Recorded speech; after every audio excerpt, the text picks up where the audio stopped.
Alam niyo ba mga kaibigan na mayroong kinakatakutang bahay sa Lipa City ng Batangas na pinamamahayan ng mga kaluluwang hindi matahimik.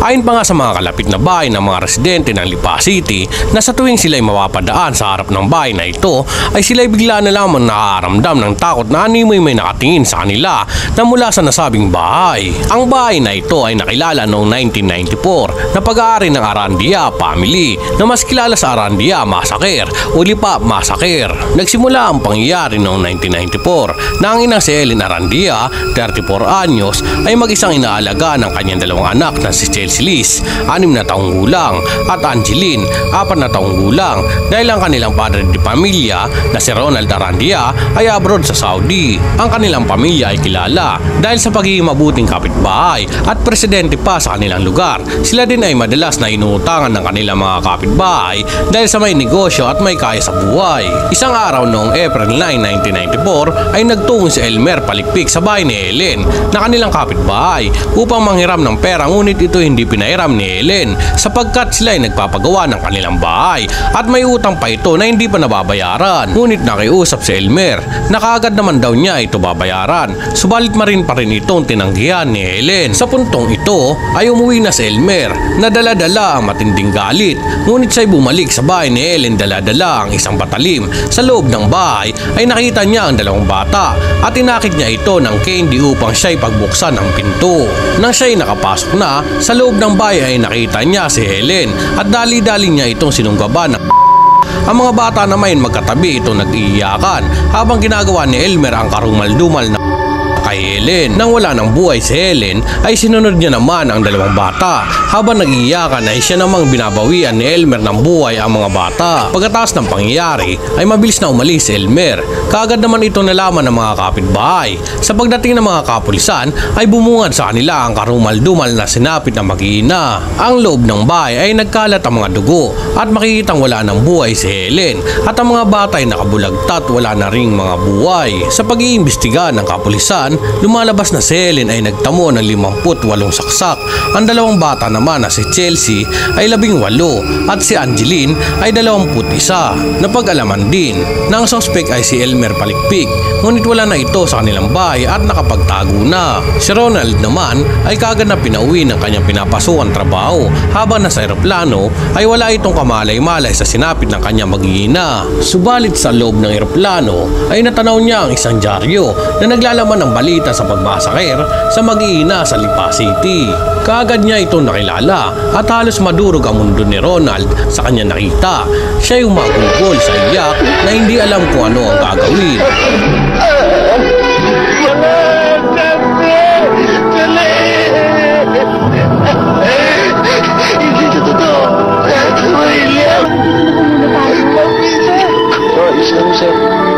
Pagkarating ng Pilipinas, imbis na pananabik at saya ang sasalubong sa kanya mula sa kanyang pamilya, ay lamay ng kanyang mag-iina ang bubungan sa kanya. Ilang araw pa ang lumipas ay naaresto si Elmer Palikpik. Sa korte ay inamin niya ang kanyang karumal-dumal na ginawang kasalanan at kaagad siyang hinatulan ng guilty na sinentensyahan ng 3 life terms o 3 beses na habang buhay ng pagkaabilanggo. Pagkatapos ng pangyayari, ang bahay ay hindi na ito tinirahan pa kailanman ni Ronald upang makalimot sa madilim na sinapit ng kanyang mag-iina. Pagkalipas ng 4 na taon, ang bahay ay pinaupahan at dito na nagsimula ang mga kababalagan. Ang mga nanirahan ay hindi nagtatagal na kaagad din umalis dahil sa takot na kanilang nararanasan. Isa na nga dito si Mary Lord Tan Langit na isa sa mga nangupahan sa nasabing bahay. 17, napadpad po ko dito dahil nga po sa katigasan ng ulo, hindi ko pinadala ng magulang sa ate. Dati po kasi may kwarto po yan dito na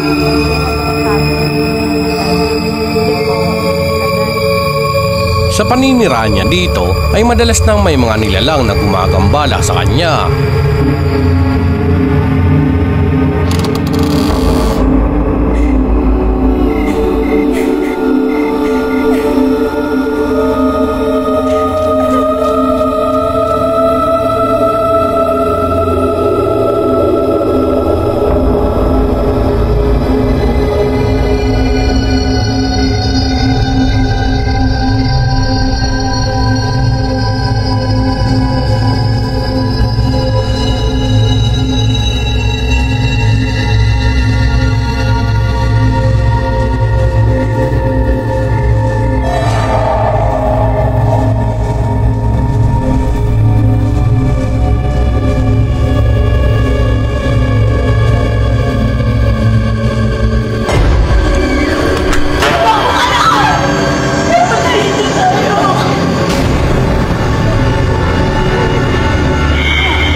po talaga ako na ang sakit-sakit. Yun po, nagising po ako, tapos pawis na pawis, natakot na takot. Tapos nung sabi ko kay ate, te, may ano ba dito sa bahay na to?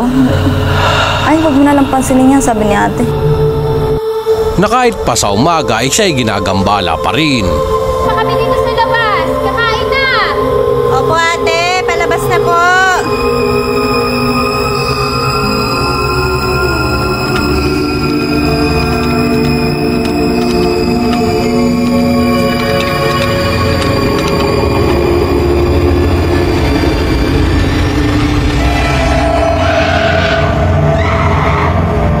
Ito lang po. Tumpa lang. Sabi ko, te, may nakita ako sa loob. Paano magkakataon? Nandito tayong lahat sa labas. Pagtapos dyan, nailipat naman po ako dyan sa yan, yung master's bedroom na yan. Naging solo ko po yan. Pag 10 oras din ng gabi,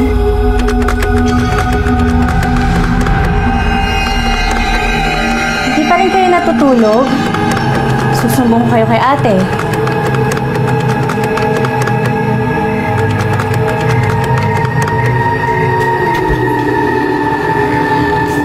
Junjun? Mek-mek?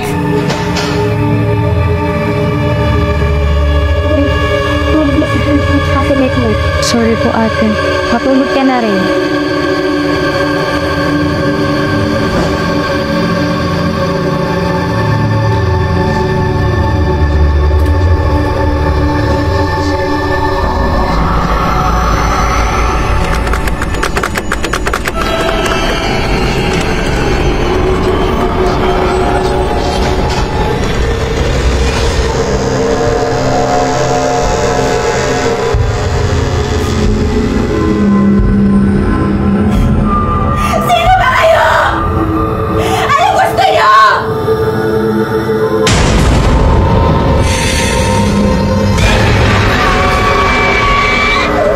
ngayaan ko, pero hindi hirap talaga ako matulog po dito sa bahay na to.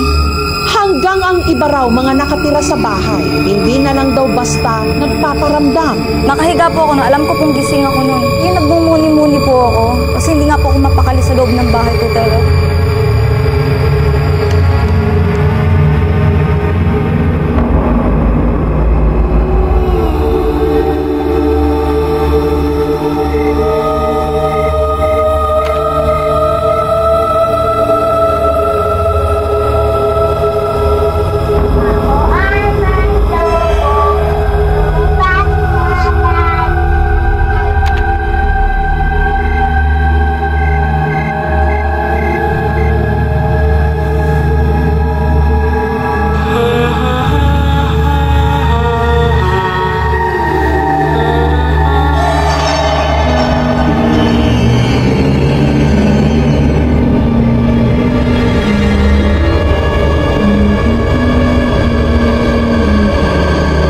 Mararamdaman mo po talaga pag yayakan, maghigpit. Yung bulong niya, naglalambing na kala mo nanay. Tinanong ko na nga po si ate, ano bang about nangyari sa bahay natin? Kasi kinuwento ni ate na pinatay nga yung mag-iina dito.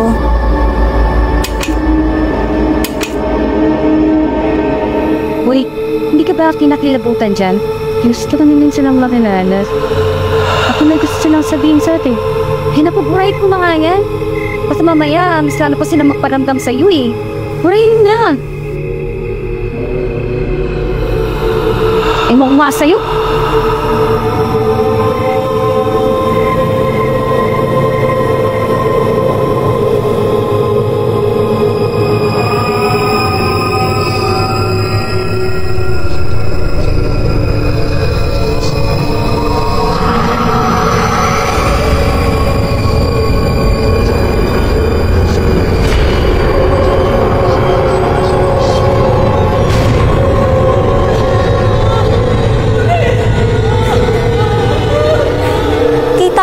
Sila, tatlo sila. Sinaway niya ako na burahin lahat ng litrato nila. Automatic yung binara ko po talaga yun. Sobrang kaba ko kasi iba po yung mapuputi. Tapos kita mo po yung ugat niyang maninipis pero may itim na.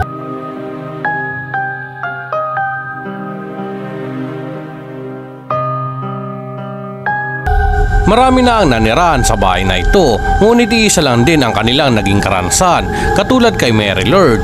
Sa ngayon, ang bahay na ito ay binebenta na